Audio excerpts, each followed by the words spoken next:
BPL মানেই টাকার খেলা, বিপিএল মানেই গ্ল্যামার, কিন্তু বীর চট্টলার মানুষের কাছে বিপিএল মানে একটি দীর্ঘশ্বাস, একটি অধরা স্বপ্ন।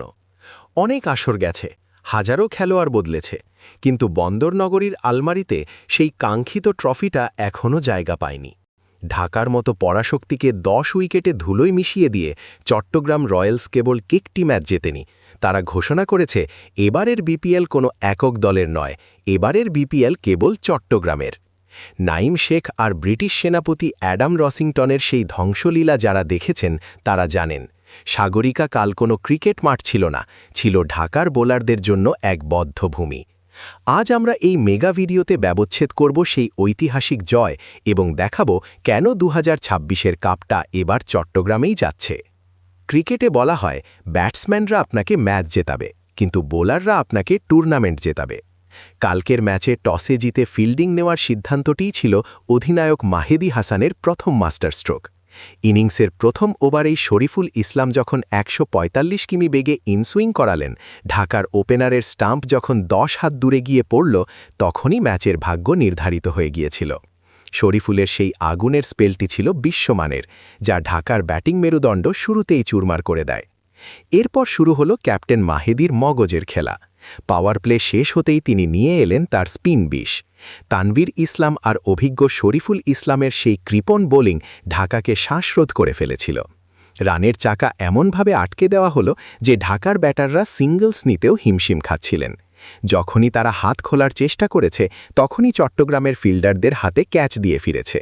শেষ পর্যন্ত মাত্র 122 রানেই ঢাকার শক্তিশালী লাইনআপের দাফন সম্পন্ন হল। এই 122 রান ছিল চট্টগ্রামের বোলিং ইউনিটের এক নিখুঁত নীল নকশার ফসল।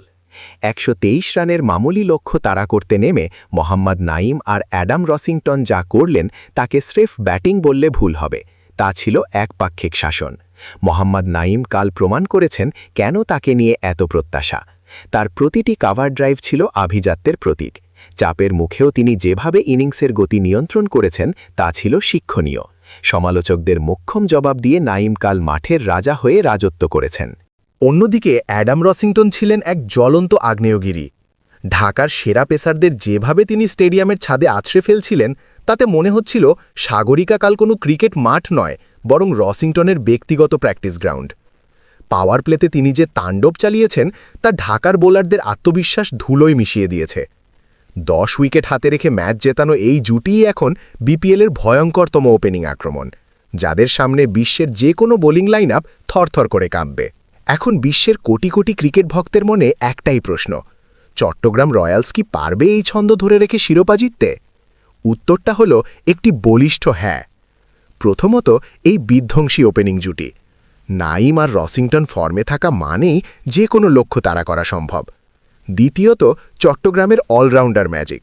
মাহেদী হাসান, শুভাগত হোম এবং জিয়াউর রহমানের মতো অভিজ্ঞ ক্রিকেটাররা দলে থাকা মানে যে কোনো সংকটে হাল ধরার লোক আছে। তৃতীয়ত, পেস ও স্পিনের মরণ কামড়। শরীফুল ইসলামের গতি আর তানভীর সানির মাপা ঘূর্ণি যে কোনো উইকেটে কার্যকর। চতুর্থত, মিডল অর্ডারের সেই বারুঠুত যা এখনও জ্বলে ওঠেনি। ড্রেসিং রুমে বসে আছেন আসিফ আলী ও কামরান গুলামের মতো পাওয়ার হিটাররা। টপ অর্ডার ব্যর্থ হলেও এই ফিনিশাররা যে কোনো সময় ম্যাচের মোড় ঘুরিয়ে দিতে পারেন। আর সবশেষে বীর চট্টলার আবেগ। 10 উইকেটে ঢাকাকে চূর্ণ করার পর দলের আত্মবিশ্বাস এখন আকাশচুম্বী। এই এনার্জি তাদের শিরোপা জয়ের পথে সবচেয়ে বড় জ্বালানি। ঢাকার দাফন শেষ, এবার লক্ষ্য শুধুই শিরোপা।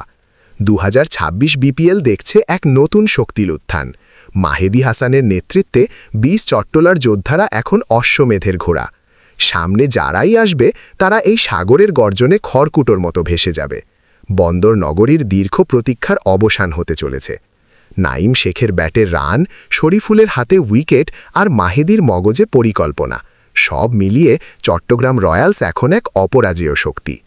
বীর চট্টলার সমর্থকরা, আপনারা কি প্রস্তুত বিজয় মিছিলে নামতে? নাইম আর রসিংটনের এই জুটি নিয়ে আপনাদের মতামত কি?